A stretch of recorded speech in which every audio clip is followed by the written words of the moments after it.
Assalamu alaikum wa rahmatullahi wa barakatuh.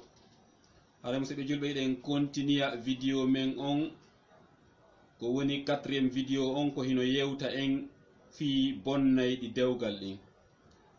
Wano wirnoɗen non en yaray doy sabu ha ɓurɓe fanɗinde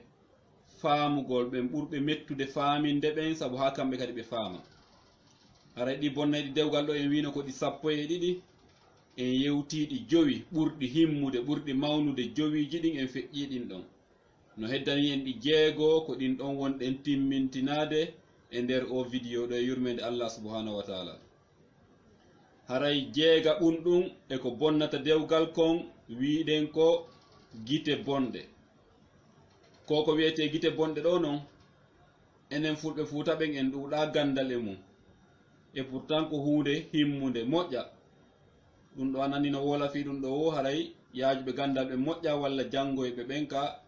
arabuɓen ko ɓuri hewde kon. Harale ko pihum himmukum pihum nelaɗo on yewti fi muɗum moƴƴa ko ɗum ɗo tun nelaɗo on wi'i si tawno hino woodi hunde aditotonde koddoriye wonayno gite bonɗe. Hakke ko yaawi kañum hino yaawi ɓuri bileyagal hino yaawi ɓuri kala ko yaawi kon.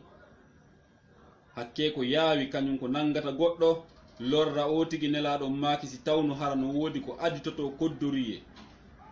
wonayno gite bonɗe. Kono noon ala hay hunde ko aditoto koddoriye. Haray musidɓe julɓe hiɗe duwa andude fi ɗum ɗo yewtiren fi mum doy hawnake yurmede Allah wooda ko faamuɗen e muɗum nde wonno ɗum ɗo kadi hino lorrude en moƴƴa hino lorra Allah subhanahu wa ta'ala on hino yewti fi muɗum ka Qur'an. Sa ndaari suratul Nun aya 51 Allah subhanahu wa ta'ala mo daali wa in yakadu alladhina kafaru la yuzliqunaka bi absarihim lamma sami'u dhikra wa yaquluna innahu la majnun. Hefero en ɓe faalano halkirde ɗum ɗo nelaɗo Allah tedduɗo on. Ɓe yahi ɓe noddi e maɓɓe mo ɓe andi on oɗo ko ɓurɗo bonde e ndarugol gite bonɗe. Ɓe addi mo ka nelaɗon waɗata kutuba ɗon ɓe udditi gite makko ɗen o ndaari nelaɗon sabu ha ɗum ɗon halka nelaɗon ko waɗi non ko hunde warayde ko hunde paralyse nayde goɗɗo ko hunde liɓayde o tigi e façon boneji ɗin fof no mari action goto no nande ko wiyeten kon hande tension o tigi yana e nde wotere paralysa ko hunde bonde enen en anda fi muɗum kono eno lorra. Allah subhanahu wa ta'ala mo dandi nelaɗo makko on o dénonci ɓe ka aywal ɗo o wi ko ɗum wonno intention maɓɓe on ko sabu ha ɓe bugo gite maɓɓe bonɗe ɗen e nelaɗo on. On andi ni jaa ko hunde mawnde Allah subhanahu wa ta'ala mo yewtata si wona ko mawni. Nde hunde ɗo kadi jomiraɓe gande ɓen hino wi'i hino tawa principalement ko Allahu on sappi kon ka suratul falaqi wa min sarri hasidin idha hasada. Haray gite bonɗe hiɗen duwa ande fi muɗum nde wonno sen andi fi muɗum en ƴetta e mesure jigo e yurmede Allah subhanahu wa ta'ala o danda en boneji go wonɗe en heɓude. Haray ɗum ɗo hunde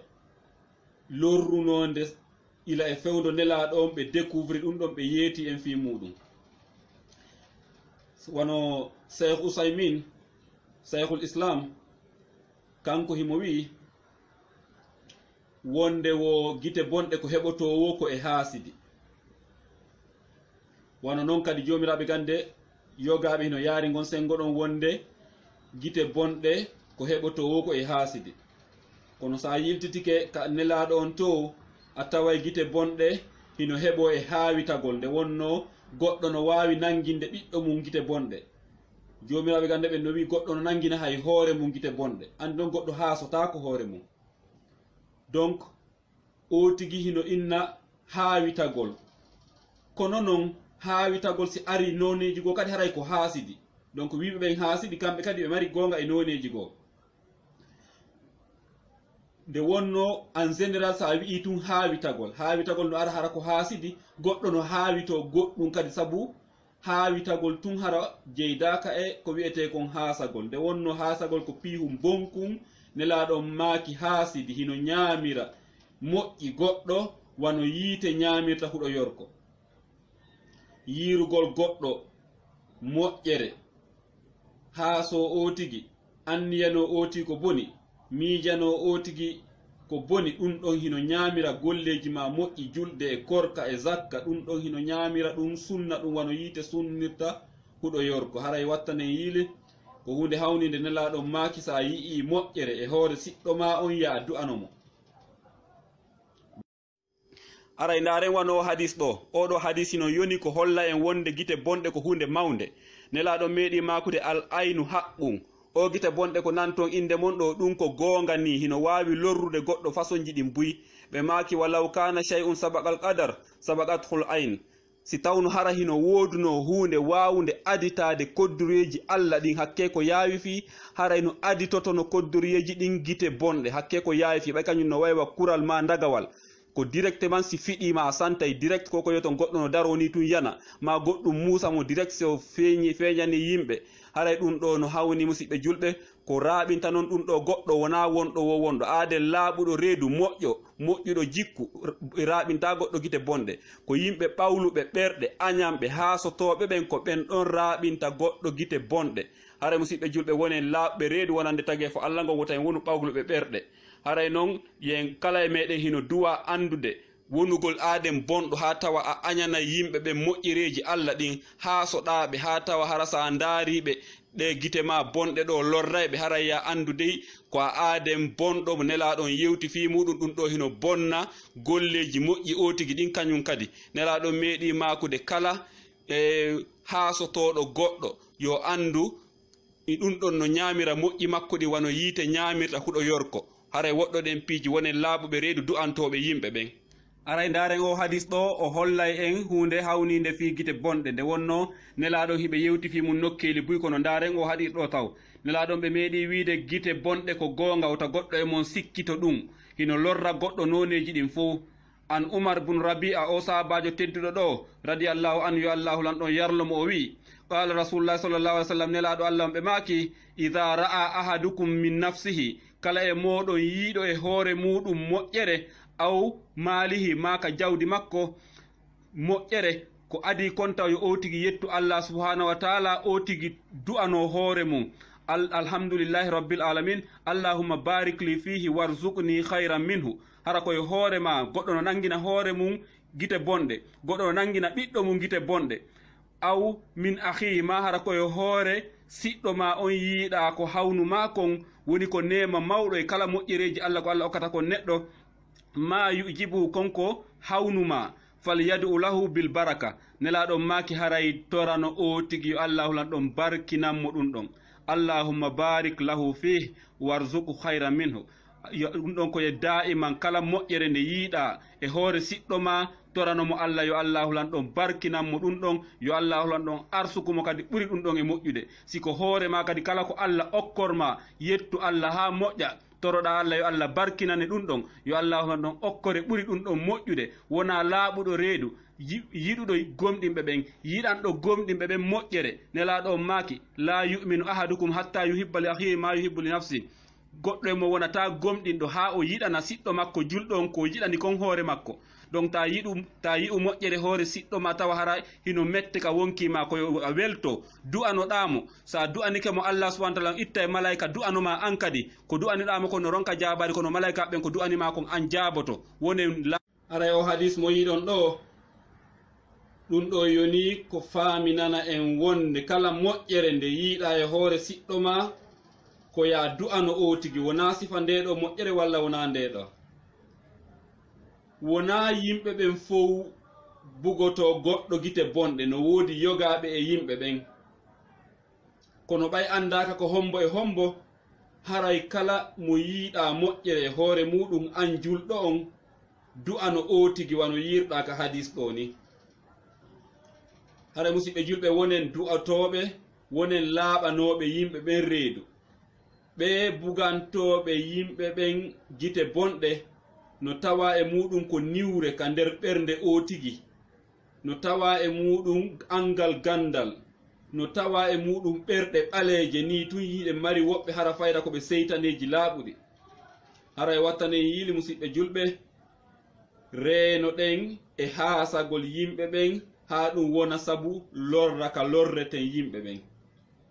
haray sen addi exemple goo no woodi sahabajo gooto fewndo nelaaɗon goɗɗo buginomo gite bonɗe. haray o sahabajo ɗo ko Sahal o wi'ayteno, Sahal ibn Hanif. goɗɗo meeɗi rewde ka o sahabajo tahimo lootade, ndaari ɓandu makko ndun ko sonnajo labaɗo won ko sahabajo labaɗo wonno, labaɗo ɓandu moƴƴa. o ndaari ɓandu sahabajo on, o haawimo o mbaw suka no laba ɓandu honno, mi meeɗa liide goɗɗo no labirani ɓandu. ka o haawiti ɗon suka on yani, wano yene wirete ni tension, o yani o paralyse tawi o wata mimminde jungowo koyngal wo. wonno ɓen takko ɗon ɓe dogi ɓe yahi ka nelaɗon, ɓe sifani nelaɗon, ɓe inni nelaɗon Sahal de yani. nelaɗon ari yimo, ɓe andiki sanko gite bonɗe, ko goɗɗo ferimo gite bonɗe. ɓe inni wo ko hombo e moɗon haawi o. goto jabaki, ɓe landi wonɓe ɗon ɓen ko hombo sikkitiɗon haawitiɗo on. gonno ɓe inni wo ko oɗa de min nani no haawomo. nelaɗon ɓe monani on moƴƴa nden ñande ɓe ñaɗanimo. ɓe inni e goɗɗo e mon waray siɗɗo mum on, a yiyay moƴƴere hoore siɗɗo ma on haawitoɗa nden wona ya du'anomo. ko honno onon goɗɗo e moɗon warirta siɗɗo mum on. ɗum ɗo andini e jaka gite bonɗe ɗen hino wara musidɓe julɓe reeno ɗen, hino waɗa piiji buyi ɗi wonno linteten fi muɗum seeɗa ko Allah andintini en ko inchallah. nelaɗon yamiri o sahabajo ɗo lootugol tere makko ɗen, ɓe addi ndiyam. sahabajo on oɗo o bugiɗomo gite bonɗe on salligi, ɓe ƴettiɗan ndiyan ɗon ɓe juuri hoore makko. nde ɓe juurno ndiyan ɗan hoore makko, o immi wasi tawi harana kanko yanuno ha hande. haray ɗum ɗo ko hunde hawnide musidɓe julɓe. ɗum ɗo hino bonnude piiji buyi hakkude meɗen ɗen wattanta yiili. goɗɗo yanani tun ronde naɓe labtani, ɓe enna ko ɗum ɗo ma ko ɗum ɗo, ɓe anda ko ɗum waɗimo hara ko piyum kun alana wonana. haray ko adi kon taw lekki mum kañum sa andi haawitiɗo ma on, sa andi haasiɗo ma on, koye o tigi salli ko ƴetta ndiyan ɗan lootoɗa, ma o tigi salli ko ƴetton ndiyan ɗan looton siɗɗo mon on, o immoto arano way wasi wona kanko. si wiye ɗum kadi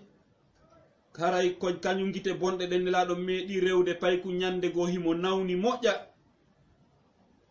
ɓe ndaari payku ɓe inni o awo kum paykun ɗo ko gite bonɗe woni mo lorrude. ɓe yamiri sahabaɓen yo jangan paykun kun qur'an moccamo. sahabaɓen jangani paykun qur'an, ɓe moccimo paykun kun dikki. haray si a anda ko hombo burgima gite bonɗe ɗen, si a anda ko honto gite bonɗe ɗen iwranma, haray ko moccitagol inchallah e vidéo ara wo on en yewtay ɗon ko honno moccitorte, ko moccitande wotere fi seytaneji ɗin e bileɓɓen e gite bonɗe ɗen fof ko moccitande wotere e yurmede Allah subhanahu wa ta'ala. Allah kanko ko wawɗo, o ittayi ha laaɓa. haray ɗum ɗo ko pihum kun duwaɗen andude fi muɗum ko sonjata hande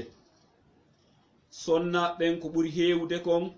ɗum ɗo hino sonja ɓe, hino bonna foyeji maɓɓe ɗin, bonna hakkude maɓɓe e modi maɓɓe, hara ɓe wattanta yiile. ko adi kon taw hiɗen fuɗɗora ka mariage ji. mariage ji ɗin ko wattango yiili ɗin mariage ji nandintinagol e mariage ji heferɓe. ɓorno ɓornateriji kanuɗi, waɗa musique ko nante muɗum invita seytaneji. haray ɗum ɗo e nder mariage on yimɓe ɓen ko arata kon haawo sonnajo on ɓornande makko nden ma haawo ɓandu makko ndum ma haawo mariage makko on, ha sidi hino yalta e muɗum. no woodi e muɗum ferotoɓe gite bonɗe, itti nden ñande an e modi ma hay arɗa ñande wo ko sonko hakkude moɗon, ma ɗum créana o tigi nawnare ma si fawno ɗin probléme ji fof hino yalta hakkude yimɓe, hara ko gite bonɗe ɗen.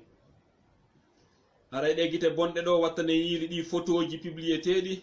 mi meeɗide sonnajo tuma kala kanko e modi makko ɓe tiri photo ɓe publie ka Facebook ɓe sakkitoray haɓugol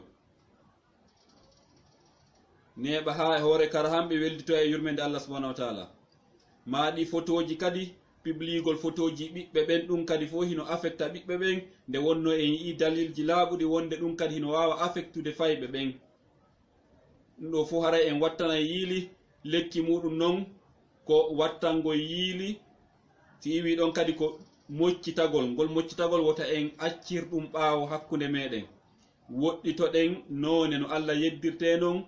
woɗɗitoɗen noone no Allah subhanahu wa taala yeddirte noon ka telemma weeɓitagol surtout onon ɓe sonnaɓe. Haray ɗaɓɓiten ayeje go seeɗa ɗo ɗe Allah subhanahu wa taala on yewti fi muɗum fi weeɓitagol mo onon sonnaɓe en andon goɗɗum e weeɓitagol ngol onon haray ko tikkere Allah wattane yiile. Ɗe ayeje ɗo sen daariɗe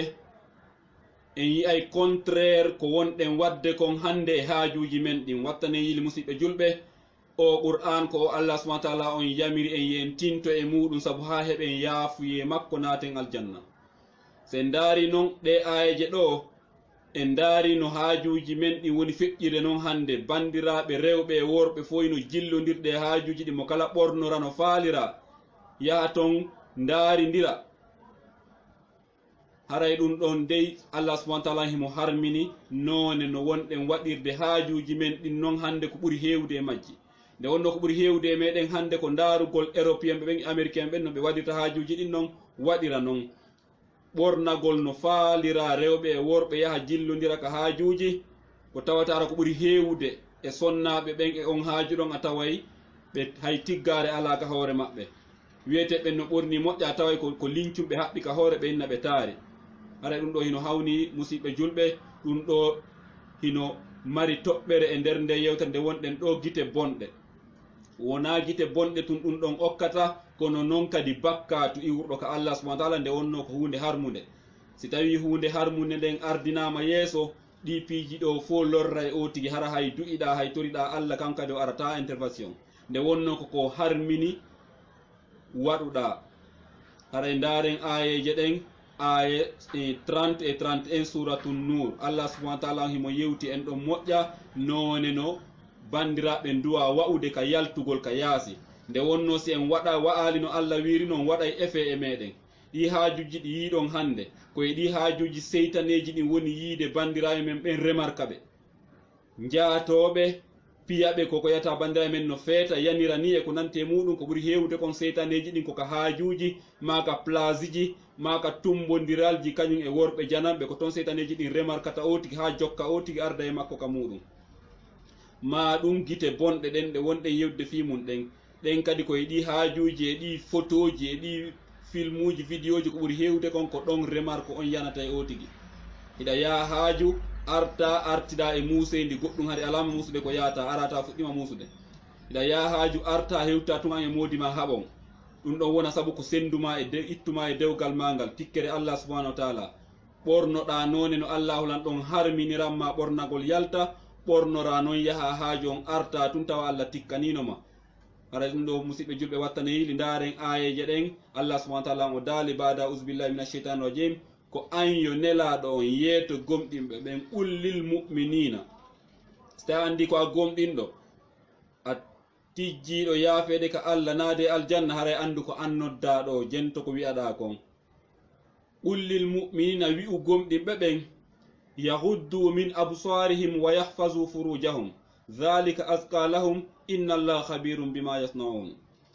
Ko onon yo gomɗinɓe haray acce hippon gite mon ɗen. Si on yahi ka haajuji on yii ton rewɓe ɓortiɓe ɓornorɓe no ɓornorte non fof no Allah harminiri non fof haray woɗɗe ƴettugol numéro téléphone ji ɓe landagol contact ji ɓe ko alda important ɗum ɗo pooɗete ha yaha e zina. Allah subhanahu wa taala wi ya woɗɗo zina ya reenu hoore ma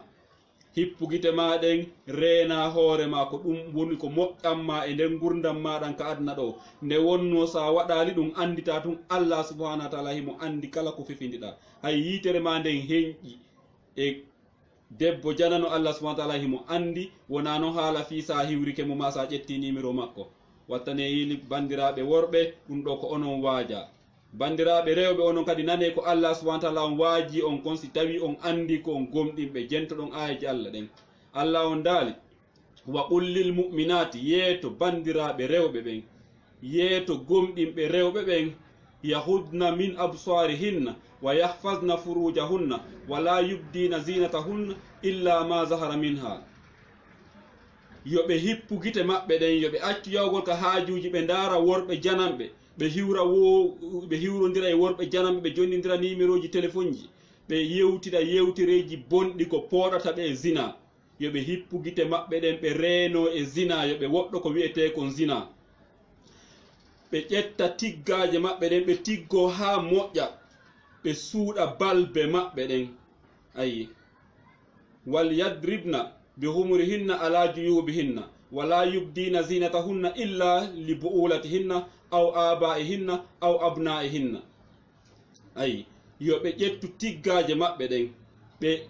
tiggo ha moƴƴa, ɓe suuɗa balbe maɓɓe ɗen, wota ɓe feññin cuɗariji maɓɓe ɗen si wona e yeeso moodiɓɓe maɓɓe ɓen. Debbo si tawi ko a julɗo, a andi ko gonga ko a julɗo, ɗi cuɗariji, bisuji, basenji, bagiji sattuɗi ɗi wonɗa wattade yaaka haajuji, ɗum ko fi moodi ma, wona fi worɓe janamɓe ɓen. Ta suudu ɓornotoɗa ɗiɗo, wota ɓornano ɗiɗo worɓe janamɓe. Sa yahi ton ko boneji tun woni ton, seytaneji ɗi remarque, ɗi jokke, ɗi sonje gurdam maɗan, gite bonɗe kadi hino ayniti, ɗum kadi ka présenté ɗa woɓe cikka gite ma. Lorraji fuɗɗanoma ɗon itti, ñande yawɗa on haaju artuɗa an e ɓuttu on seedi. Siko nawnare on ɓornodiri, siko probléme fuyaye a nangodiri e muɗum. Tikkere Allah subhanahu wa ta'ala ko ɗum woni sifa ɗi piiji fof wattane yi Allah subhanahu wa ta'ala o yamiri on onon ɓe sonnaɓe, reene hoore moɗon, hippon gite mon ɗen, tiggoɗon ha moƴƴa, ɓornoɗon. Si tawi a buumata yeeso ma gon, kono noon tiggare nde tiggotoɗa nde yo taw haray nde suumitere maɗen fof, si wona hara ko ittita kon ɗo yeeso gon e newe ɗen. Haray bandiraɓe onon kadi wattane yiri, on yi ko Allah subhanahu wa ta'ala on wi illa li bu'ulatihinna aw abaihinna aw abai bu'ulatihinna aw abnaihinna aw abnai bu'ulatihinna aw ikhwanihinna aw bani ikhwanihinna aw bani akhawatihinna aw nisaihinna aw ma malakat aymanuhunna aw ittabi'ina khayri ulul irbati min arrijali. Ɗo kadi Allah subhanahu wa ta'ala himo linti ɗo buyi hara ko bandiraɓe, hara ko moodi ma esiraɓe ma baba en ma koto ma jaja ma ɓiɗɗo bandirawo ma on, ma ɓiɗɗo koto ma jaja ma ɗum hara ko ɓiɗɗo moodi ma ɗum hara ko Allah subhanahu wa ta'ala ko ittintini ɗo, hara ko gorko la'ifuujo, gorko hiɗen mari ɓenka meɗen, woɓɓe galleji goo hino mari siɓa ɗum ko gorko, sa yi ko gorko timmuɗo ni, kono noon ko la'ifuujo anda hay ko woni debbo, wona haala fi ko feƴƴi ɗon. Haray wano oɗo kadi e ittugol tiggare munden e yeeso oɗo, ɗum kadi Allah subhanahu wa ta'ala himo dagini. Ma ɗum hara ko ɓikkoy, ayi Allah subhanahu wa ta'ala o daali awil tifli, hara ko ɓikkoy kadi pay koy anda taw ko wiyete debbo, koyɗo kadi haray ittugol tiggare munden e yeeso koyɗo, ɗum ɗon kadi harma. Haray bandiraɓe rewɓe ko ɓeeɗo ɓeɓe Allah linti e ngal ayewal ɗo, ko ɓeeɗo Allah subhanahu wa ta'ala on daginanma ittugol tiggare munden e yeeso muɗum. Ayi, harmanɓe ma ɓen ka raɓɓinɗingol, kala mo tawata haray ɗa andi oɗo si tawno hara ko a fewniɗo jombede, hara oɗo no harmi jombugol ma, on ɗon ittugol tiggare ma nden yeeso on ɗon harma. Si feƴƴiɗon kala tawɗo hara si tawno wona a jombaɗo, nden ñande hara on ɗon dewgal no wawi dagade hakkunde ma e on ɗon hara hino harmi ittugol tiggare ma nden yeeso on ɗon, hino harmi wattagol bisuji ma ɗin yeeso on ɗon, hino harmi paragol yeeso on ɗon. Bandiraɓe wattane yiili, si iwi ɗon kadi a jaɓi tiggagol ngol, a jaɓi a parotako yeeso worɓe janamɓe ɓen, a tiggoto ha moƴƴa, kono hino woodi bandiraɓe goo kadi janfotoɓe hoore mum ka paragol. Allah subhanahu wa ta'ala o dikti fi maɓɓe ɗo, ayi Allah o daali wala yadribna bi arjulihinna li yu'lama ma yukhfina min zinatihinna. ay Allah subhanahu wa ta'ala o dali wa tubu ila allahi jami'an ayyuhal mu'minuna la'allakum tuflihun. Allah on dali wota on ɗaɓɓu solution no feññiniron cuɗariji mon ɗin ɓaytun Allah subhanahu wa ta'ala on harminani on ɗum on jaɓi ko harmi kon on tiggoto ha moƴƴa. Kono arabuɓe ɓawoɗo ko yimɓe waɗayno hiɓe marno mulle kange, waɗay mulle kange buy ɓe waɗay ka koyɗe ɓe waɗay ka juuɗe. Joni noon si ɓe tiggike ɓe wattike coñci islam ɗin haray linse coñci islam normalement coñci debbo ko yaw ha daaso ka leydi. Joni noon si daase ka leydi mulle kange wonɗe ɗen ka koyɗe maɓɓe si ɓe rewde takko worɓe ɓen ɓe diɓɓa moƴƴa koyngal ngal, si a tappi koyngal moƴƴa mulle ɗen señƴay. Worɓe ɓen anday oɗo hino waɗi mulle, hino waɗi bisuji labaɗi. Allah wi wotan waɗɗum onon ɓe sonnaɓe. Enen ko nandintinten ɗum hande wattane yiili bandiraɓe men go ɓe tiggoto ha moƴƴa. Kono ko henɗum ɓe watta ɓe ƴettay ko wiyete kon baretwal janal ɓe haɓɓa sukundu maɓɓe ndun ɗum wona pumpuru dow. Sa yi a sikkay ko jiwo marɗo sukundu buy ɗum ko ɗo natata bandiraɓe wattane yiile ɗi faɗin piiji. Ko waɗi si yamiraɗa ya tiggo ko fiita sukundu ma ndun yaltutu, sukundu ma ndun koye awra on jeeya. Sa waɗi ndun pumpuru ɗon towi dow worɓe ɓen si ɗum ɗon ɓe sikkaɗa mari sukundu buy ɗum ko none e yaltinirgol cuɗariji mum ɗin ƴoyre. Ɗum ɗon kadi e noneji buy hino ton. Woɓɓe ƴettay tiggare nden ɓe waɗa ɗum mode mo tiggo ha moƴƴa, kono noon yeeso ngon ɓe pentirago ɓe makiyo a sikka e beɓe diru. Wattane yile sifa ɗi piiji bandiraɓe Allah subhanahu wa ta'ala o harmini ɗum ɗo, o harminani on paragol yalta. So on ɗoftike yamari Allah on na haala ha gite bonɗe nanga on. Gite bonɗe yo nangu sonnajo ɗum ɗon holli wonde wona ɗoftiɗo Allah subhanahu wa ta'ala. Ɗum ɗon holli wonde wona tiggiɗo. Ɗum ɗon holli ko parotoɗo yalta. Si wona ɗum ala ko worɓe janane ƴeewire ha gite bonɗe nange. Gite bonɗe le si nangima ɗum ayi ko nelaɗon yewti kon ka yewtere aranere to wonde hino wara. Ɓe monani sahabajo ndarɗo on siɗɗo makko on haawimo ha nanginimo gite bonɗe, ɓe inni e ata yoga e moɗon waray yoga ko honno onon warir goɗɗo e mum warirta oya. Gite bonɗe ɗen ɗe waray goɗɗo no yana ɗo tun tension, ɓe nayi tension liɓimo ɓe rondo ɓe naɓa ka labtani hara ko gite bonɗe ko haray no huɓɓini musidɓe julɓe haray faamike ko faalɗen yo faamo kon wattanen yiili reenen keeri sariyaji Allah ɗin hulen Allah subhanahu wa ta'ala sen hulimo en jokki ñawoje makko ɗen o danday en sifa ɗi piiji haray en andali. Ayi ko wi ko ka sakkitore ayewal ga wa tuube ilallahi on fo moɗon la'allakum tuflihun, sabu ha male ɗon, sabu ha o yurmina on o yaafo on o naada on aljanna. Yo Allah subhanahu wa ta'ala on yurmin en, yo Allah lanɗo on yaafo en, yo Allah subhanahu wa ta'ala on naado en aljanna. Haray telemma gite bonɗe ɗen hiɗen hatta ɗo nde wonno en yiɗa juutinde yewtere men nden beteke, kono noon gite bonɗe hino nanga dey, hino lorra kadi, hino nanga e noneji ɗin fof, hino nanga gite bonɗe hino nanga o tigi hara ko photo makko on tun yiiɗa. Gite bonɗe hino nanga o tigi kadi hara ko a nanu inde o tigi ka woɗɗi. Jomiraɓe gande ɓe ɓe yewti en fi muɗum nanugol inde o tigi ni tun ka woɗɗi, nana nema moƴƴo e hoore o tigi ko ya du'ano o tigi wano yiruɗen hadis on ni mo yaltinɗen on ko ya du'ano o tigi toranoɗa o tigi yo Allahu lanɗo on barkinan o tigi ko yiruɗamo kon, kala non nema ko yiruɗa o tigi torano o tigi Allah yo Allahu lan ɗon barkinan o tigi. Sa du'anike o tigi du'a on sakkoto gite bonɗe ɗen wontata hasidi hande kadi wonay yurmede. Alan kadi Allah subhanahu wa ta'ala o barkinante kala ko du'aniɗa goɗɗo nelaɗo on maaki Allah lan ɗon itta e malaika ko toranoma an kadi yeru ko toraniɗa on ɗon kon. No wawa ko an toraniɗa on ɗon kon ronka jabade, kono ko malaikajo on kon toranima kon ɗum ɗon jaboto, nde wonno malaika ɓen kamɓe du'aji maɓɓe ɗin ko jaboto ɗum. Haray musidɓe julɓe wattanen yiili moƴƴa jikkinoɗen jikkuji nelaɗo on, inoɗen neediji nelaɗo on. Allah subhanahu wa ta'ala o yiɗay en, nde wonno Allah subhanahu wa ta'ala o wi'i in kuntum tuhibbuna Allah qul in kuntum tuhibbuna Allah fattabi'uni yuhibbukumullah wa yaghfir lakum dhunubakum. Nelaɗon Allah yamiriɓe yoɓe yeeto en wonde si tawi tun en yiɗimo kanko Allah haray yi en jokku nelaɗo on. Sen jokki nelaɗo on en ñembiniɓe, onon ɓe sonnaɓe acce ñembingol heeferɓe ɓen ɓornore no nelaɗo on sonnaɓen no ɓornorayno noon no Allah lan ɗon yamiriri noon yo sonnaɓen ɓornore noon weltoron ɗum kadi wonon fier hollon heeferɓe ɓen wonde onon kadi ɗon yiɗi culture julɓe ɓen ko ɗum woni julɗo ko ɗum woni bandirawo julɗo wona suɓotoɗo ɓornorgol no heefere ɓen ɓornota noon ya tiro photoji e nokkeli harmuri publia ɗum e Facebook ɗum ɗo eno kaani musidɓe julɓe onon kadi holle wonde hiɗon yiɗi Allah hiɗon yiɗi nelaɗo hiɗon woni fier dina islam wono heefere ɓen woniri noon fier keferago maɓɓe ngon ko onon ɓuri handude wonugol fier nde wonno onon koko Allah subhanahu wa ta'ala on halfini on ko ɗum ɗon jogi ɗon haray si iwi ɗo kadi musidɓe julɓe hiɗen hatta ɗo e nder nde yewtere ɗo hiɗen yewta fii dullugol nemaji Allah ɗin kono ɗo woni dammal jeegaɓal ngal dammal jeeɗiɗaɓal ngal hiɗen yewta fii dullugol e nemaji Allah ɗin woɗɗo ɗen dullalngol Allah nemaji makko ɗin nde wonno dullalngol Allah ɗi nemaji ɗum no wona sabu ha Allahu on jaɓɓita nema on aya ɓuran Allahu lan ɗon yeetike en si en yetti nemaji makko ɗin o ɓeydanayi en si en yeddiɗi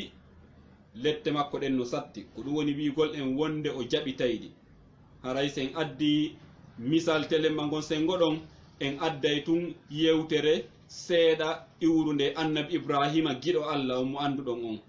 oɗo o yamirino ɓiɗɗo makko on yo accutu debbo tawi ko yamiriri oɗo ɓiɗɗo makko yo accutu debbo ngo sabu ɓiɗɗo makko sabu debbo on yettata Allah subhanahu wa ta'ala mawɗo on Seydina Ibrahim adduno ɓiɗɗo mum on e ɓengu mum hoɗini ɓe Makka acci ɓe ɗon hooti Palestine wonoye duuɓi ka raɓɓinɗingol ɓay suka on mawni o jombi Seydina Ibrahim arti ñande go tawi suka on jombi o ari o tawi jiwo on o hiwri jiwo on o landi jiwo on ko honno wimon on woniri jiwo on sifanimo piiji ɗi tawata hara ɗi alda e yettugol Allah subhanahu wa ta'ala vraiment ça va pas koni o addi réclamation ji boyi mawɗo on ari koɗiɓe ɗon o hiwri debbo o landi ko on to modi ma woni o wi modi makko no yehi wañugol o landi ko honno situation gurdam mon ɗan e nde nokkure ɗo jiwo on wi wo vraiment ça va pas vraiment gurdam amen ɗan no satti meɗen tampi ɗo meɗen watti o réclame o wuuli réclamation ji tun o addi réclamation ji tun o anditali yettugol Allah haynde wotere e nder gurdam maɓɓe ɗan no ɓe wuriri noon gontuma mawɗon woni ha foti seeɗa gontuma o wayniti o inni wo joni si modi ma ari a innay lan hiwromo innamo mi inni ngal dambugal ɗo ngal feewa yo sanzugal nani debbon inni awa mawɗon wayniti hooti ɓiɗɗo makko on arti o ari o hiwri ɓengu makko o jooɗi tun ɓengu makko waɗanimo contrandi mawɗo go ariɗo e hiwrike en ko nini o sifori suka on antiki sanko baaben mum o wi mo min yewti ɗo ha wo komin waynodirta noon o wi mo hiwro ma o wi wo yomi inne ngal baafal ɗo ngal feewa yo a sanzu ngal suka on inni awa o wi o on mawruɗon ko baaben an non o wi o ngal baafal ɗo wo ko an non baaben an yamirilan yomi accite a feewa haray ɗum ɗon woni sabu o perdude dewgal makko ngal on debbo ɗon suka on o acciti jiwo on o jombi goɗɗo goo sabu angal yettugol makko Allah subhanahu wa ta'ala nelaɗo meeɗi makude man la yashkur qalil la yashkur kathir kala mo yettata seeɗa o yettata buyi e mana sa okki goɗɗo sanfaran so weltanakima hay okkuɗamo million o weltantako ma ta ɗaɓɓo haray wonen weltanontoɓe Allah subhanahu wa ta'ala e nemaji makko ɗi anden en maran joddi ɗi nemaji wonen da'iman yettoɓe Allah subhanahu wa ta'ala si haaju men noon yani e goɗɗum go kaddi toroɗenmo ko kanko jeyi fof kono noon da'iman yetten Allah subhanahu wa ta'ala an o sonnajo ta wonu wullitotoɗo ka yiyaɗa wo an kan no satti tun no wanini tun no waɗini tun ta wonu wullitotoɗo ka yiyaɗa wo ɗa wullito tun weltano Allah subhanahu wa ta'ala mo landike ma ko honno fu wayima on waɗanma wa amma inna alhamdulillah Allah no arsiki men cellal, Allah no arsiki men no arsikude men ko men ñaama men yetti Allah subhanahu wa ta'ala ko kanko woni jon gurdam. Ko ni neɗɗo wa'ata wota wonu dullanɗo Allah subhanahu wa ta'ala, dullangol Allah subhanahu wa ta'ala e nemaji makko ɗin ɗum no wona sabu ha dewgal ngal bonde en yi o joɗo dewgal makko ngal boniri sabu ko dullani kon Allah subhanahu wa ta'ala, sabu ko yettali kon Allah subhanahu wa ta'ala e gurdam makko ɗan noni no kanko e modi makko ɓe wuriri non. Haray se en iwi ɗon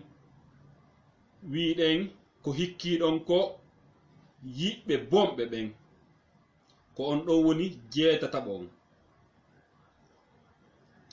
Jeetataɓo on ko jokkodirgol e yiɓɓe bomɓe, français wiide mauvais amis. Wattane yiile e jokkodirgol e yimɓe bomɓe, an hiɗa yiɗi Allah subhanahu wa ta'ala, hiɗa yiɗi none ɓornagol no Allah subhanahu wa ta'ala on yamiriri non ya ɓorno, hiɗa yiɗi ɓornorgol no ɓengure nelaɗon no yiɗir non ɓornagol. Kono eɗa mari gorejo kanko ko pantalon e mees o waɗata, pantalon kolan o waɗata o moro mees. Ce sont des mauvais amis. Oɗo gorejo ma ko riks ñandego ɓortugol ma jilbabu ma on watte pantalon an kadi ñandego. Ko fuɗɗorta ñandego haray ɗon hiire tun en acciɗo talan hiiroyen ka kaari. Ko noon taw fuɗɗorton. Kala no rewirte non o tindinte bunki. Woɗɗo kala mo tawɗa wona on jikku goto ka diina, hiɗa yiɗi Allah, so tawi ko gonga hiɗa yiɗi Allah, hiɗa ɓorni conci islam ɗin, hiɗa tiggi ha moƴƴi ma buumi, haray jokkodir e tiggiɓe buumi ɓen. Woɗɗo ɓe wattotoɓe pantalon koola moro mes hay so tawi ko nene goto ma, an e makko na on jikku goto, si tawi tun a suɓike Allah jatigi tawi ko gonga. Si tawi a suɓike Allah wonde jatigi, haray woɗɗo ɓen ɗon hay so tawi ko nene gotoɓe ma, nene goto yagal ngal yo heddo hakkunde moɗon. Kono yewtereji ɗin immode joɗode on ɓe pooɗete e boneji ɗi ɓe woni ɗin ɓay kamɓe ɓe hulata Allah subhanahu wa ta'ala. Allah ko kanko jeytage fo ngon fo o yamiri on fo mum ɓolnagol jilbabu, an a ɓornike kanko o sali, sa weldidi e makko o jokkete ha an kadi accita wadde ko Allah subhanahu wa ta'ala on yamiri ma kon. Haray ɗum ɗon hino pooɗe e yeddugol Allah subhanahu wa ta'ala, ɗum ɗon hino pooɗe e yeddugol modima, ɗum ɗon hino pooɗe e helugol dewgal ngal. Mi meeɗi on wowlande sifanade fi debbo goto murtuɗo ka dewgal mum, iwi ka région ji men o ari Conakry, miññira e makko ɗiɗo yaltiɓe fof maɓɓe ka dewle maɓɓe. Debbo goto hino jombano kadi Conakry ɗon ka anduɗon, o debbo ɗo jatigi makko tawi ko murtuɗo heɓiri ni, kanko ko o jombaɗo dewgal sunna e farilla. Ñande go discussion kun ala na wona na o immi o yahi wolani jaaja makko, jaaja makko immi ari yaltinimo wi yo ƴettu piiji makko ɗin kala ko woni kon kasuudu modi makko. Ɓe ƴetti foppu ɓe yalti ɓe yahi. O wowlanali baabe makko, on jiwo ben makko no wuuri, moɓe makko fami makko on fof okkitiriɓe bappira e makko fof hino wuuri, kotira e makko hino wuuri, okkitirɓemo ɓen, o landaki ɓeɗo avi. Jaajira makko on yamirimo yo ƴettu ko ƴettata kon ka suudu modi makko, o ƴetti kala ko o faala kon o yalti o yahi, o wolanali ɓeɗo walloɓe mo hay goto. O wowlani o bordeljo ɗo wonɗo jindirde ni e hoore laawol, o ƴetti feere on ɗon, o ɗofti konngol on ɗon, o yalti ka suudu modi makko, o yalti e ɗoftare Allah subhanahu wa ta'ala. O yahi o jindiri ni, o ninsi, o faaloya artude ka modi makko tawi pas question. Mawɓe makko okkitirnoɓe mon kanko e ɓen ɗon ɓe haɓi, hay goto e ɓeɗo okkitirtamo hande kadi ɓe haɓi, hay so tawi modi makko accitimo. Ko waɗi noon so haɓidino e modi makko ko ɓeɗo responsable ɓe worɓe anduɓe goɗɗum ko ɓeɗo o wowlanoyayno, wona jaaja makko bordeljo wonɗo jindirde ni aduna o. On ɗon woni sabu o iwde ka dewgal makko, e hin na o okkitirte nokkugo, e hin wona o arta e ɗon hande kadi. Yaltugol makko modi makko yahi ƴettoye ɓurɗo mo laabi temedere, arti continue jiidi muɗum hay hunde dérangealima. Kanko yahi e jindirgol ni aduna on e bordel yagal. Wattane yili woɗɗe yeddoɓe Allah ɓen hay so tawi ko nene goto ma. no hulɓini ha ronki famille yo heɓu debbo bordeljo gooto ɗum hino woodi lannata e famille ji ɗin no woodi woɓɓe hara ɓe mari debbo murtuɗo gooto debbo murtuɗo gooto ka nder famille himo wawi murtinde bandiraɓe makko 10 tentini so yahi wano Europe ma Amérique o tiiro ɗon photo hum o watto koolan tiiroɗa e worɓe janaɓe ma ko nandite muɗum o yaha liye ko sikkino laba o tiiro ɗum o addana bandiraɓe makko ɓen si anda goɗɗum anda Allah jannaka andinaka kulol Allah subhanahu wa taala si ɓe ndaari ɗum ɗon ɓe yeloto taw min kadi simi yahuno ka o woni ton Allahu akbar no yurmi ha feƴƴite taw sa iwno ka wonɗa rewde Allah ton yaha ka o kefeero yeddowo Allah subhanahu wa taala wuruɗo e zina taw sa yaha taw ya onno ka wonto hay so tawi ko reedu woturu iwɗa e makko si tawno ɗa andi goɗɗum a wonayno ka wonɗa rewde Allah ɗon si tawno koko laba faalaɗa a rewayno Allah subhanahu wa taala muñoɗa ha ñande Allah waruma o tagutuma tagu kesu labangu ɓuri ka wonɗa ɗon o naaduma aljanna ko ton ko weli kon woni ko ton ko foti kon woni wona ka tikkere Allah woni ga ka wurata ha seeɗa maaya naata jahannama ha po maayo Allah dandu en ɗum haray woɗɗe yeddoɓe Allah ɓen wota hay goto fewjane ka yeddugol Allah subhanahu wa taala kala yamirɗoma yamaruye ndaaru so tawi lundake yamaruye Allah on e nelaɗo makko on si tawi no lundi wota ƴettu hay siko nene ma e baabe ma nde wonno sa haɓidi e Allah ɓe wawanama hay hunde yeeso Allah subhanahu wa taala haray si wiɗon jeenaya ɓum ɗum wiɗen jeetata ɓum ɗum wiɗen ko hakkeji ɗin kanji kadi ɗi bonnayi dewgal wattaneyili moƴƴa musidɓe julɓe sele dewle yimɓe ɓen sele ukkugol kunduɗe monɗen e dewle yimɓe ɓen no bonira sa a derfi ha a bonni dewgal debbo gooto sa renaki ɗum no wawi wonde saabu Allah subhanahu wa taala o huɗudema an kadi si koye dewgal wonɗa o bonna dewgal mangal jindira ni an kadi ha maya mi sifa mum ka waɗi mi sifan ton ko raɓɓe ɗi nokkeli ɗiɗi debbo gomen meeɗi yahude ka makko e haaju hum amen personnel min yahi min yewtidi e debbon fi haaju amen on ɓay min gayni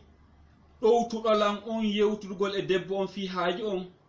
tawi debbo on ko gollowo e nokku ka kaydi hum gollete kum haaju an woni e muɗum ɓay min gayni yewtuduɗe e debbo e jaka ɗowtuɗolan on ko esirawo makko ƴettuɗo miñam makko dewgal sunna e farilla o suka ɗo tawi wona yaajuɗo moyen ko Sierra Leone ɓe wonno guerre on naati Sierra Leone ton ko marnoɗo jawdi koɓe jogui kon fof boni o artigine tawi moyen on yaaja hande kadi o yehi o installe ka région maɓɓe o heɓi ton wonunde o heɓi ton ka o débria ɓe heɓa dépense o ari noon o wowlani o debbo o inni a o heɓi kaɓe wona ka région maɓɓe to joni o faala kanko e ɓengu makko yahude ton ɓe débria ton ɓe wonda ton e fayet ɓen ɓe kipa fayet ɓen janga tawi ɓe fuɗɗi jiidade miɗo dari ɓe yewtude kamɓe ɗiɗo aden Israel mum ɓay suka on wolanimo ɗum debbo on o wi wo muk miñam makko yataka à l'intérieur ton miñam makko ko Conakry wonata si a mari feere hoɗingol miñam an Conakry ɗo ara wonon ɗo si a mara feere an e miñam an yo wonu Conakry ɗo woɗɗoɗamo ɓay ko noon wolorta o sendi miñam makko e moodi mum fi on maramo e nden ñande o sendi miñam makko e moodi mum fi jarrabuyi hewtitike on miñam makko kay tawi ko aaden fanɗuɗo hakkille o ɗofti jaaja makko o iwi ka dewgal makko o ari ka jaaja makko wiyo won ton ɗum no hulɓini musidɓe julɓe o debbo ɗo ko henɗum Allah yoɓirimo waɗali hitande tawi kanka ɗo seedi e moodi makko o sendi miñam makko e moodi makko Allah kañum kadi sendimo e moodi makko flagrant ɓe waɗoyi haaju ka galle ɗon men ari haaju on mi landi fi debbo on enni debbo on o murtino ka dewgal makko o yaari ni mo jindide ni aduna on on debbo senduɗo miñam mum e moodi mum ɗon musidɓe julɓe ɗum ɗo ko hakkeji ko fulɓe futa ɓen wiyata kon wo hakkeji go yaade taake lahara mi woodi goɗɗi go Allahu lan ɗon o fuɗɗay ɗi ñawdude ka aduna ga hunduko ma kon alana gandal ko wiyete kon dewgal ukka hunduko ma nder ton ha bonna dewgal goɗɗo haray ko riks an kadi siko e dewgal wonɗa sinale kadi e dewgal wonɗa anda kuddi Allah yowtoto e hoore ma Allah subhanahu wa ta'ala o huɗete e gurdam maɗan ko piiji bonɗi tun jokkinirta huugol ha ñande mayɗa naada yide jahannama yo Allah dandu en ɗum ne nelaɗon ɓe yetiki emo wowli feccere konngol saabu bonnugol dewgal Allahu lanɗo on woɗɗinaymo aljannaji ɗin ko hay ɓurgol majji o hewtatamo oɗo ko go'o ɗiɗi on komi yewtoto on histoire fi o hakke e dewgal siniraɓe ɗiɗo bonodirno e dewgal sinirawo ɓurɗo bonde on o tooña sina makko o wowlana moodi makko haalaji bonɗi fi sina makko yahi ha ñande goo o tooñi sina makko moodi makko hooli ko o tooñi kon sina makko o feni o hoore sina makko moodi makko hooli ɗum woni saabu waddidirimo e moodi makko gorkon o acciti debbo on few o acciti sina makko ɓe seedi ɗum ɗon ko angola kamen woni ɗo waɗi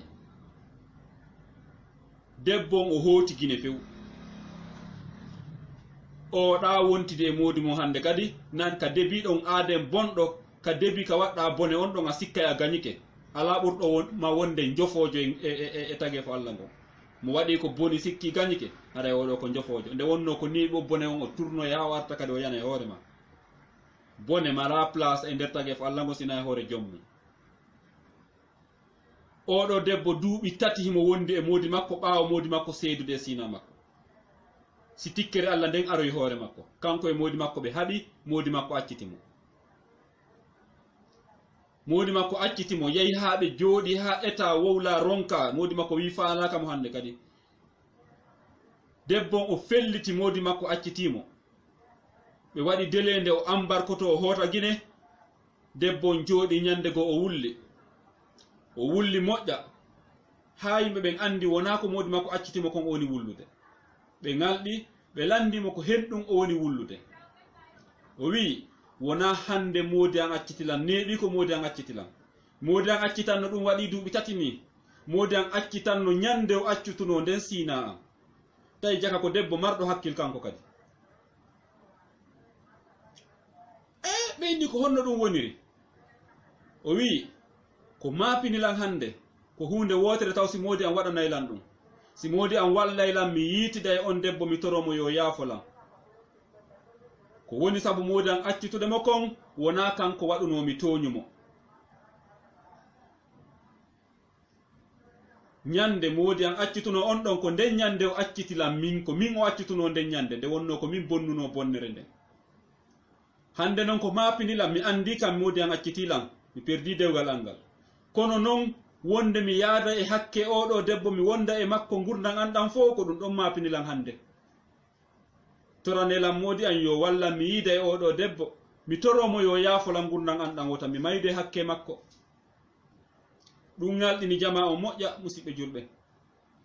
ɗum naati e ɓernde gorko on kañum kadi moƴƴatay ko yurmeteɗo debbo on wi gorko on wi ella ala o tefiri fami ɓeya on ha ɓe wawi humpodirde e debbo on o noddi debbo on o jonni sina makko yoɓe yewtu sina makko wulli torimo yo yaafomo yaafolan sina ɗum Allahulan ɗon tikkanilan debbon ka wonton Allah walli e nder on duuɓi tati ko jooɗi tawi hare on jombaka debbo on wulli o wi o yaafike few o yaafi sina makko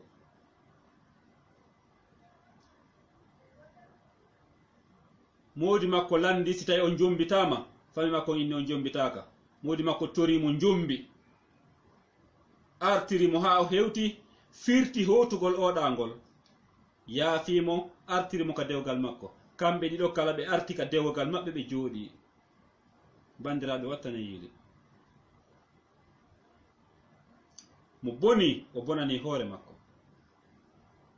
mo moƴƴi o moƴƴani hoore makko ko taguɗo en on yeeti en ɗum wota en sikkito sappaɓon ɗum ko mawnintinare hara musidɓe julɓe woɗɗo ɗen ko wiyete ko mawnintinare hino yaawa addude tikkere Allah e hoore neɗɗo wota en yejjutu ko attiɗen wolde kon fi mum to cheytane ko sabu mawnintinare Allah subhanahu wa ta'ala o huɗirimo ko mawnintinare Allah atta e yeddirede ka hawre leydi ɗo no tawa e piiji ɗi Allah subhanahu wa ta'ala o muññota ko ɗin hay seconde goto nelaɗo meɗi makude mawnintinare ko wanare Allah subhanahu wa ta'ala kala mo poɗodiri nden ɗon o weddoto o tikkiite jahannama ko wiyete mawnintinare nelaɗon ɓay woli fi mawnintinare sabaɓen ɓe wino a nelaɗon wattagol conki jani comporto ɓe landis ko ɗum woni mawnintinare nelaɗon maki o Allah subhanahu wa ta'ala ko labaɗo ko yiɗuɗo ko laba Allah no yiɗi ya ɓorno conki labaɗi comportoɗa ɗum no wela Allah subhanahu wa ta'ala e nokkugoɓe maki Allah si nemini jiyaɗo makko himo yiɗi yi'ugol batte nema on e otigi Allah si okkorima moyen sodugol conki labaɗi ɓorno ko alda e yeddugol Allah subhanahu wa ta'ala ɗum hino wela Allah an sonnajo on ɓorno sodugol conki labaɗi soda bisuji labaɗi hara ko fi modi ma ka nder suudu ma ɓornotoɗa modi ma yi'e o welto o jiñane ɗum no wela Allah subhanahu wa ta'ala ko woni noon yaltudugol e cuɗariji ɗin yaltudugol e bisuji ɗin weɓitana worɓe janamɓe ɗum ɗon hino harmi bandiraɓe wattane yiide haray kaka mawnintinare wonɗen nelaɗon ɓe maaki ko woni mawnintinare ko salagol gonga e yawitagol yimɓe ɓen ɗiɗo piiji ɗiɗi ko ɗi woni mawnintinare ustazi jo ara tawa hiɗa ɓorni conki ɗi Allah subhanahu wa ta'ala o yiɗa ustaz jon inna ɗiɗo conki ɓornagol ɗum ɗo no harmi ma ɗum o none koko waɗɗa ɗo no harmi ma ɗum ɗo sabu yawitagol on ustazi je ɗon koye ustazi hoyno fiddi ɗum woni mawnintinare ka wiɗa ɗon koye ustazi hoyno fiddi anda an e Allah subhanahu wa ta'ala on haɓi ka yawitiɗa ɗon neɗɗo on ka yawitiɗa ɗon yimɓe ɓen ka yawitiɗa ɗon goɗɗo ko ɗon an e Allah subhanahu wa ta'ala haɓu ɗon wota yawito hay goto kontu fof hino ɓuruma sa konti fof no ɓuruma Allah subhanahu wa ta'ala o ɓurnete sa heɓi goto mo considirɗa hiɗa ɓurɗa sa renaki ko on ɗon Allah subhanahu wa ta'ala waɗata ɓurɗoma on hara yawitagol yimɓe ɓen ɗum ɗo hino wona sabu tikkere Allah subhanahu wa ta'ala salagol gonga kan no wona sabu tikkere Allah ɗum ko mawnintinare o tigi si satti ha satti Allah subhanahu wa ta'ala arsikima yottinede wano ɗi wajuji ɗo sa nani goɗɗum no wole nder ton innama ɗum ɗo no harmi aɗo nden ñande hariɗa wadde ɗum itti nden ñande inna hari a anda toriki Allah yo Allah walan ɗon yafanoma a wattata ɗum ɗon hande kadi ko ɗum woni ɗoftanagol Allah haray mawnintinare nden hino wona sabu dewgal bonde eɗen andi noon tentini enen ɗo gande ɗen adna on fo gandal français ɓurata gidude goɗɗo e mawnintinade ko ɓuri yawde kon yafoɗo musidɓe julɓe watta noon yilko mon e wolde kon ko ɓenta kon wo ko hawtaɗo nene suusi wiide nene ko ñanne enen ɓe janguɓe français walla wi'en onon ɓe janguɓe français wattane yili moƴƴa surtout bandiraɓe rewɓe ɓen ɓiɗɗo debbo si jangi français ha o heeɓi diplôme mo jogaki diplôme français si jombimo ko ɓuri yawde kon so renaki o yawitoto o tigi mi yii sifa mum ka waɗi buy ko ɗum waɗi silan wolde janguɗo français ha hendi diplôme ko andino ɓuri mo wo ko ɓurɗomo diplôme ko ɓuri hewde kon considéré hay no ɓuri hay nene mum no ɓuri baba mum no ɓuri wonɗo wo wonɗo kañum ɗum no hawni ha feƴƴiti waɗu hoorema ley sa waɗi hoorema ley Allah subhanahu wa ta'ala o ɓanta e fiima sa ɓanti hoorema Allah liɓete miɗo manti école premiére komi janggayno arabe anglais meɗen marno gimum gotum komin yimayno ka l'école ko woni ko gimum ɓe inna wo kala faalaɗo yo Allah ɓantumo yo liɓu hoore makko a liɓa e hoore ma tun Allah ɓante liɓu hoorema liɓu hoorema liɓu hoorema ha ka leydi ko waɗi noon a liɓa e hoore ma tun Allah ɓante aray wattane yiili kala faalaɗo ɓantade yo tigi liɓu hoore makko waɗu tagi fo Allah ngon fof no ɓurma mo yiiɗa wo teddina mo yiiɗa wo wolana haalaji ɓurɗi moƴƴude e teddugol Allah subhanahu wa ta'ala o ɓantay fiima on o waɗay tagef makko ngon fof teddine yiiɗo ma wo an kadi teddinte tentini non onon ɓiɓɓe rewɓe ɓen ko satti wo ko satti ko marɗa darja wo hara ko an woni président de la république on ko an woni ministre jomma ko an woni hombo tigguide e nder leydi ndin moodi ma yo taw hara hino ɓuranma kala wonɗo on ittu mawnintinare nden ka ɓernde ma ha laaɓa ɗoftanoɗa Allah subhanahu wa ta'ala e koddoriyeji makko ɗin ɗoftanoɗa o mo Allah subhanahu wa ta'ala on yamirma ya ɗofto walanoɗamo ka leydi Allah subhanahu wa ta'ala ngo ɓantete an e ɓiɓɓe ma ɓen en wowlino fi ɗum ɗon ɓawoto aray wattane yili moƴƴa itte mawnintinare nder ɓerɗe mon ɗen tentini onon ɓiɓɓe rewɓe ɓen fo fote fanɗude mawnintinare ta jogan hay goto tentini moodi ma mawnintinare nden ko tikkere Allah pooɗete e muɗum tikkere Allah nden so a renaki wona e hasabu ha perda dewgal ma ngal sakkitora tikkere Allah subhanahu wa ta'ala aray si i wi ɗum sappoy e go'a ɓunɗum hiɗen wowla fi miile bandirawo si tawi andi ko goonga hiɗa suɓi Allah subhanahu wa ta'ala hiɗa suɓi yo Allah subhanahu wa ta'ala on yaafoma ñande dargal o naade aljanna haray woɗɗo ko wiyete ko miile aduna ko wiyete miile aduna kon ɗum pooɗa e goɗɗo faade e perdugol dewgal makko ngal haray musidɓe julɓe wattane yili moƴƴa wattane yili ko wona yewtede kon e to ɗen nafitore yo Allahu lan ɗon waɗɗum ɗo ko nafata en aduna e lahara miile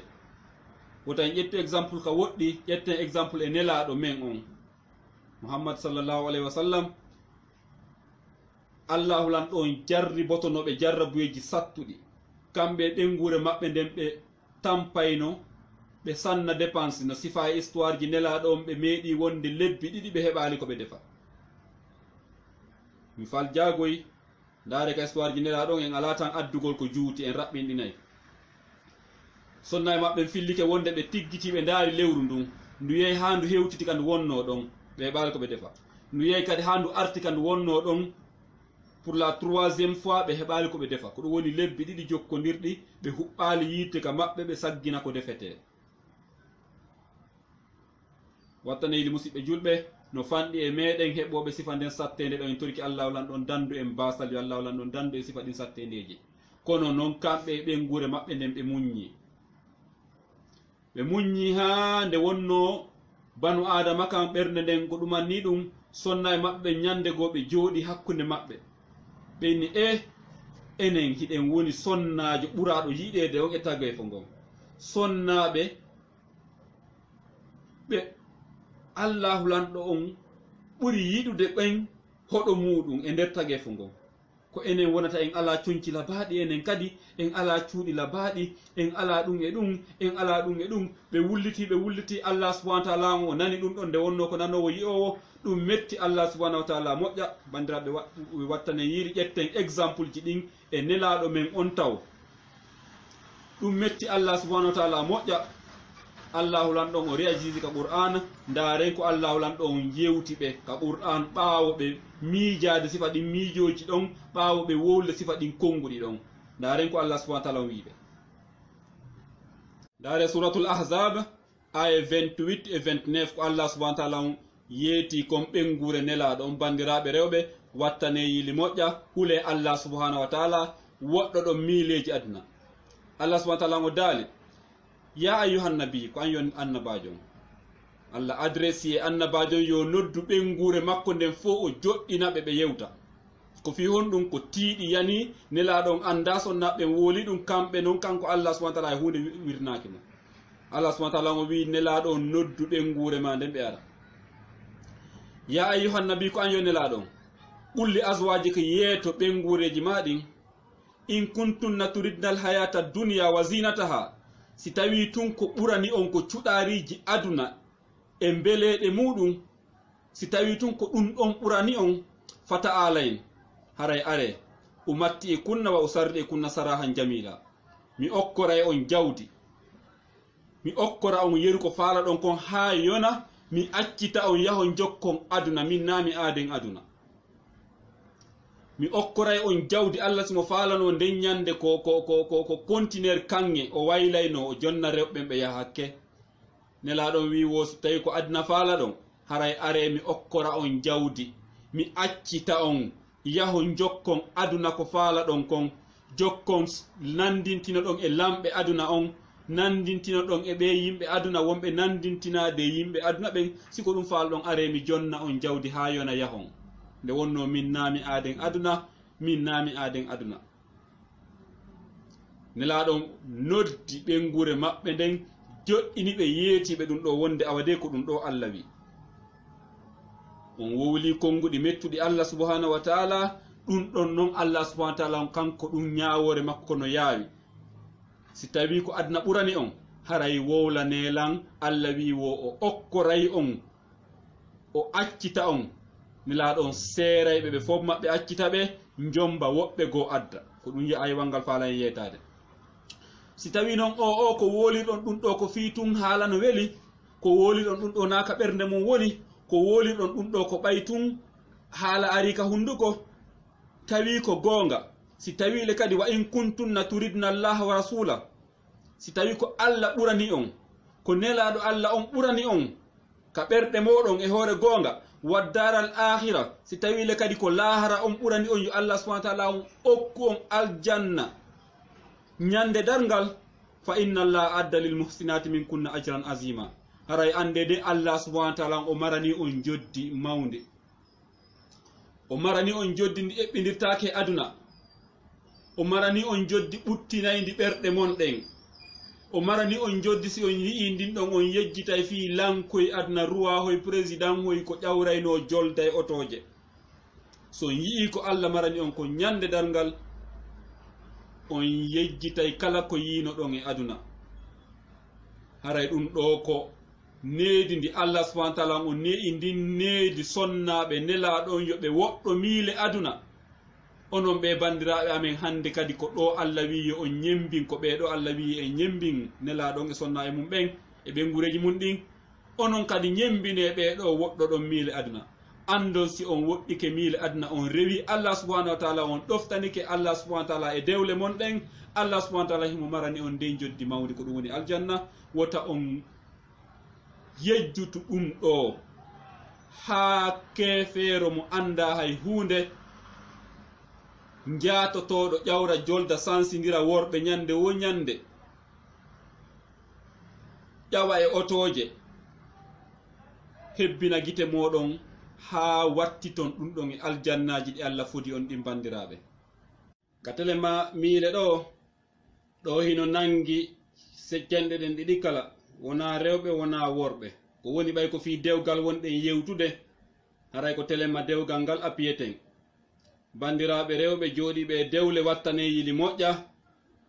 ɗe miile ɗe wonɗen wolde fi mum ɗo ɗum ɗo hino bonni dewle buy e o zaman men ɗo hino bonnude dewle buy kadi min tun kami wonɗo so landikelan nokku gotum miɗo wawi joɗade mi sifonoma dewle 10 ɗe mi andi ka boni ko tawata hara ko miile aduna bonni ɗe hakkunde Amérique ma Europe ma Angola ka wonɗen ɗo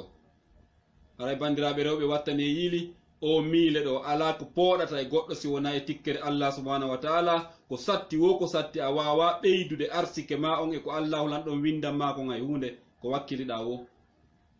haray ko initil yangita gongol ko initil tampintina gongol Amérique lannata dewle ka boni ƴetta ɓiɗɗo wiɗo ko julɗo ɓi julɓe guine naɓamo Amérique tippoɗa wernamo ɗon wona e nder balɗe o ndaara ɓurɓe ma moyen o falodira e ɓen ɗon o nanga e ukkugol ma probléme ji neɓata tawa hara selugol ma an jokkodira e ɗin bandiji ɗon e zina ɗum ɗon hara hino ɓuranimo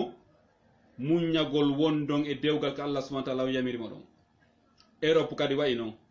Angola ɗo kan lannata ɓiɓɓe rewɓe murtuɓe ɗo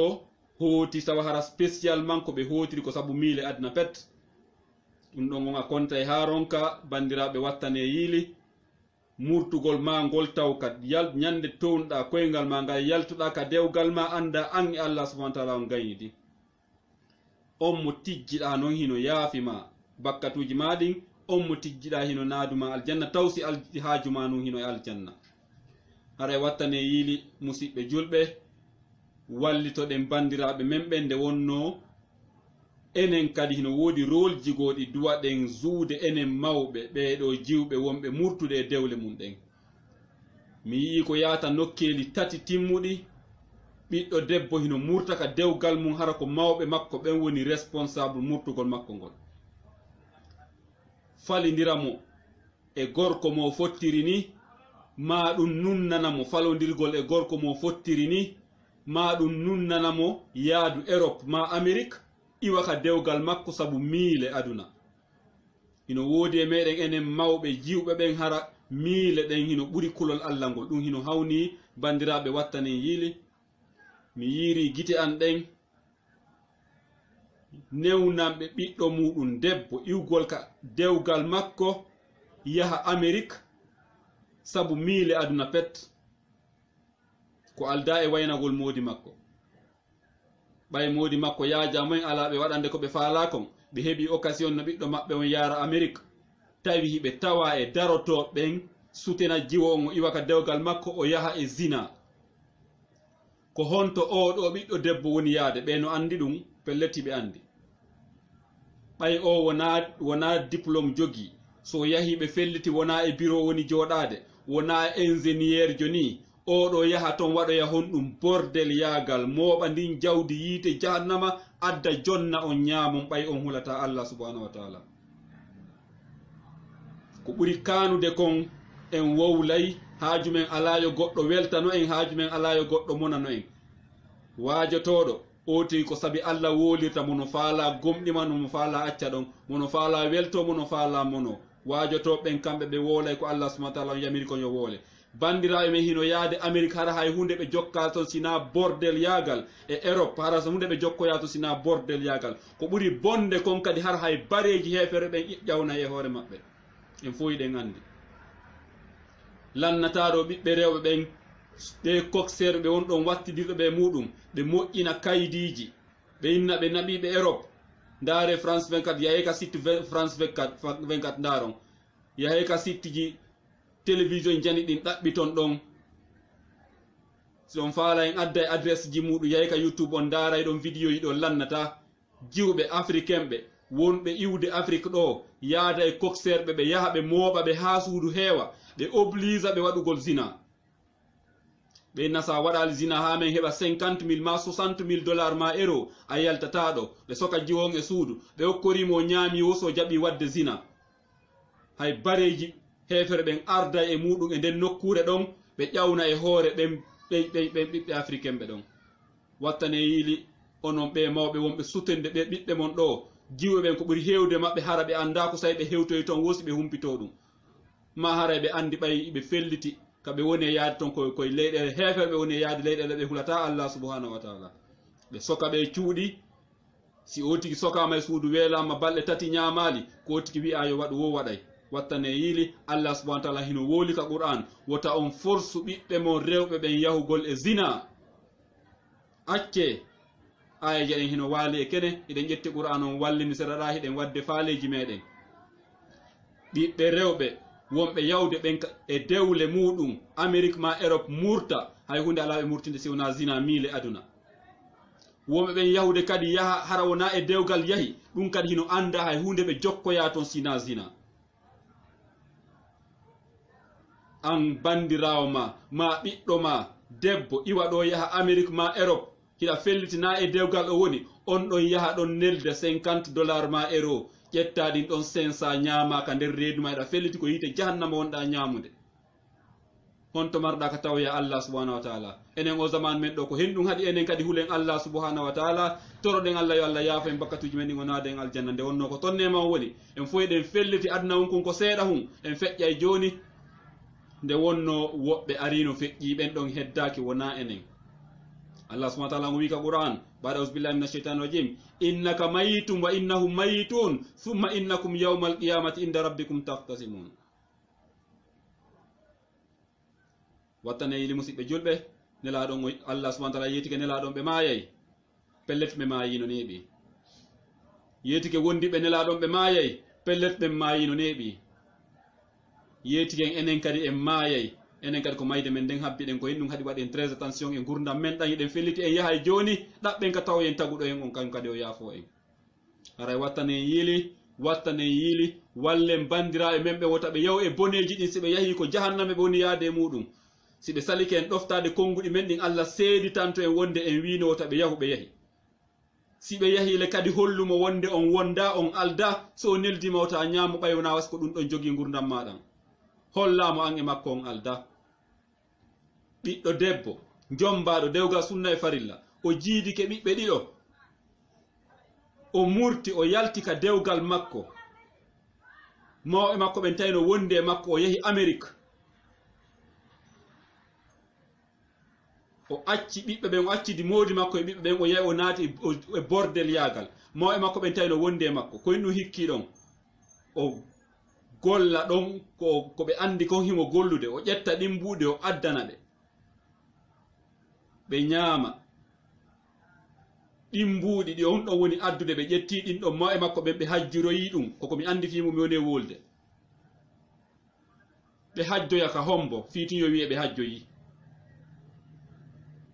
wattane yiili musidɓe julɓe haray ngo sengo ɗo ka telemma miile on hino ɓeydi jiiɓude zaman men on hino ɓeydi jiiɓude dewle ɗen e o zaman men ɗo so a wi a konta ha ronka dewle bonirɗe ɗen hara ko saabu o ngal dambugal ngal wonden ɗo tum miile si wiye ɗum dambugal 17 ngal bonnayɗi dewgal ɗin haray ko majjere en fo meɗen wakkilo ɗen ha woɗɗitoɗen ko wiyete comme majjere hay hunde ɗowata e joomi muɗum so wona e tikkere Allah subhanahu wa taala an o gorko an o debbo wakkilo ha an kadi heɓa ko fanɗi gandal bel ko hulira Allah subhanahu wa taala leydi ka wonɗa o ustaz ɓe no woodi imamuɓe no woodi jannoɓe no woodi o leyda jooɗade ndara télé o leyda jooɗade yewtida e gore ma fi ballon yewton fi politique ko nafatama ha maya hay ka adna ɗo nafatama na haala fi lahara wota derfu ha okkipoɗa e ɗum ɗon tun yejjita ƴettugol qur'an on janga haysi ko aywal gotal e nder ñallal ngal haysi ko hadis goto e nder yontere nden hitande nden sa daari a tawa e heeɓi seeɗa heɓa bete ko hulira Allah heɓa ko wawa woɗɗitorde ɗi boneji pooɗay ɗima natugol yite jahannama wakkiloɗa ɓengure ma nden janga wota en yondinor majjere nden nde adday tikkere Allah subhanahu wa taala majjere nden nde bonnay dewle ɗen angal andugol ɗi piiji 12 ɗi lintuɗen ɗo angal andugol ɗum ɗo tunno yoni ko bonna dewgal mangal hara eto an kadi anda beru ko hulira joomi ma anda beru ko tabitira e yurmede makko nden anda beru ko ɗowora ha tawoyamo hara tawoyalimo e tikkere nde wonno sa tawoyimo e tikkere a artata ha pooma etole musidɓe julɓe enen kadi wota en woni yimɓe majjuɓe sakko wonen yimɓe jahannama wota en woni yimɓe majjuɓe sakko wonen yimɓe ɓe tikkere Allahu lan ɗon woni e muɗum wota en woni yimɓe majjuɓe sakko folotiren e natugol yite jahannama wano Allah subhanahu wa taala on yewtiri noon ka suratul fatiri ndaari aye 37 ka Allah subhanahu wa taala on yewti ɗon fiiɓe yimɓe naatoɓe yite jahannama Allah subhanahu wa taala on yewti o wi wahum yastarifuna fiha naatoɓe yite jahannama ɓe si ɓe naadama yite jahannama ɓe moɓodirama ton ha ɓe ɗuuɗi ɓe fuɗɗay yeddotirde nder ton ɓe diskita hakkude maɓɓe nder ton folodirno ɓen yaminiri yeddugol Allah subhanahu wa taala derfi ɗaɓɓugol gandal ha maayi e tikkere Allah subhanahu wa taala ɓeɗo ɓe yeddotira yiite jahannama ɓe sakkitora wigol honɗum rabbana akhrijna na'mal salihan ghayra alladhi kunna na'mal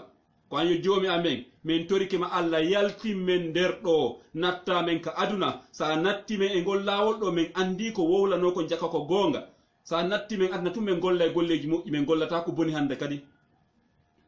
Allah men torikima wurnutumen e nde wotere latta men ka aduna sa natti men ka aduna ko ustaz ɓen wonno wolde ko men taw ko gonga ko imamu ɓen wonno wolde ko men taw ko gonga hari men yennaɓe tum men yawo men inna koy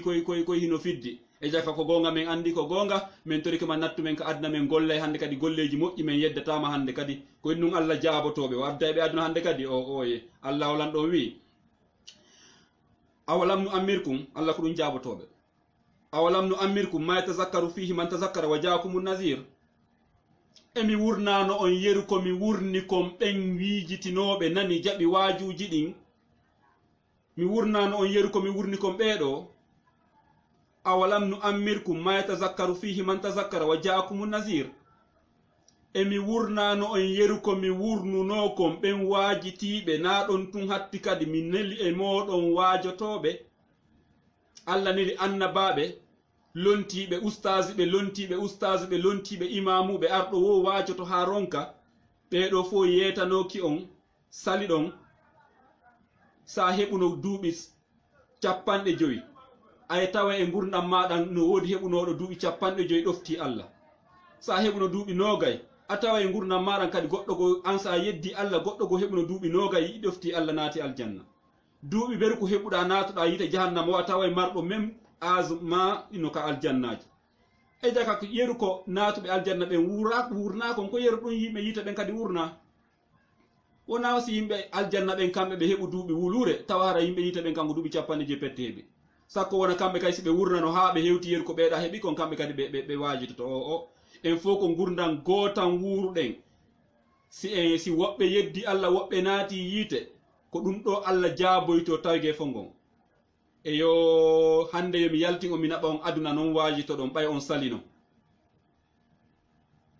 mi wurnano on yeru ko mi wurni kon waajitiɓɓen mi naɓani on kadi nelaɓe ko waajo on haray wattanen yiili wota nde ñalande ɗo heɓu en tawa haray ɗen tawa e ɓeeɗo musidɓe julɓe haray ko ɗiɗo piiji 12 en wi'ali ko ɗiɗo tum bonnata dewgal kono ɗiɗo hiɗi woni principe bonnayɗi dewgal ɗin ɗiɗo piiji 12 kala duwaɗo waajede fi dewgal hino duwa andude ɗiɗo tawsi o waaje fi dewgal so na ɗum haray ko inutile waajagol mo fi dewgal kala e meɗen hino duwa andude ɗiɗo eto kadi ha nene gotoɓe mum ɓen anda bandiraɓe mum ɓen anda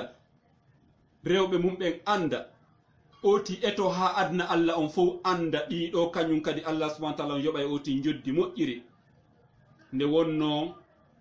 Allah subhanahu wa ta'ala o wi'i waaje onon waajotoɓen waaju on nafay gomɗinɓe ɓen fa zakkir fa inna zikra tanfa'ul mu'minin waajo on nafay gomɗinɓe ɓen hay wonɗen ɗo wolɗen ha jango ko nafitorta o waaji ɗo wo ko gomɗinɓe ɓen ko nafitorta o waaji ɗo wo ko huloɓe Allah ɓen yo Allah waɗu en huloɓe mo yo Allah hulan ɗon waɗu en gomɗinɓe yo Allah waɗu en yimɓe tedduɓe nanoɓe waajuji ɗin ɗoftantoɓe koddoriyeji makko ɗin yo Allah yaafo en o naada en aljanna yo Allah hulan ɗon waɗu en yimɓe aljanna yo Allah hulan ɗon arsuko en jannatul firdaus aljanna ɓurɗo mawde on aljannaji ɗiɗi fof majji haray musidɓe julɓe hiɗen hatta ɗo ko ɗiɗo piiji 12 winoɗen en hollay hande ɗiɗo woni principe bonnayɗi dewgal ɗin kala e meɗen yo eto ha wawa daɗude ɗiɗo ko dandata ɗiɗo kon kadi ko tawi kon en yewtali ɗo vidéo hikkotoɗo ɗo on ko fi ɗum ɗon yewteten inchallah kala no goɗɗo etorta o daɗa tikkere Allah wonayde saabu nden Allahu lanɗo on halkudemo ka dewgal makko ittamo e dewgal makko ngal ma Allahu lanɗo on helde dewgal makko ngal saabu tikkere makko inchallah en yewtay ko hen ɗum o tigi waɗata e muɗum Allahu lanɗo on yurme o tigi yaafo o tigi wallita o tigi o tabita e dewgal makko ngal kala ko o tigi kadi waɗata kon o daɗa seytaneji ɗin e pewje maɓɓe majji on e boneji majji on inchallah ɗum kadi en yewta e vidéo arowo ɗo on kala ko o tigi waɗata o daɗa mbile ɓen o daɗa kadi guite bonɗe ɗen o daɗa boneji ɗin fof inchallah e yurmede Allah subhanahu wa ta'ala en yewtay ɗum kadi e vidéo arowo ɗo on inchallah haray kala e moɗon heɗinoɗo vidéo ji feƴƴuɗi ɗin alhamdulillah yo eto heɗino heddiɓɓen si oti heɗaki yo eto heɗo ɗin ɗon fi yo yewtere nden timmu aroji ɗin kadi e yurmede Allah o tigi eto ha hendo ɗin ɗon kadi o tigi heɗo yewtere nden hande timma nde wonno yewtere ko juɓɓudi ko sahi heɓɓiɗa juɓɓudi ɗin timmi wosi wawa faamude yewtere nden inchallah e yewtere arowo nden ɗo en yewtay fi piiji moƴƴinayi ɗi dewgal ɗin inchallah haray en toriki Allah subhanahu wa ta'ala yo Allah hulan ɗon newnan en tawe ɗen kadi nden yewtere ɗon waɗa en nani jaɓi yo Allah hulan ɗon faami en ko yewta kon waɗa en yimɓe aljanna ما أريد منكم جزاء ولا شكورا وما توفيقي إلا بالله عليه توكلت وإليه أنيب السلام عليكم ورحمة الله وبركاته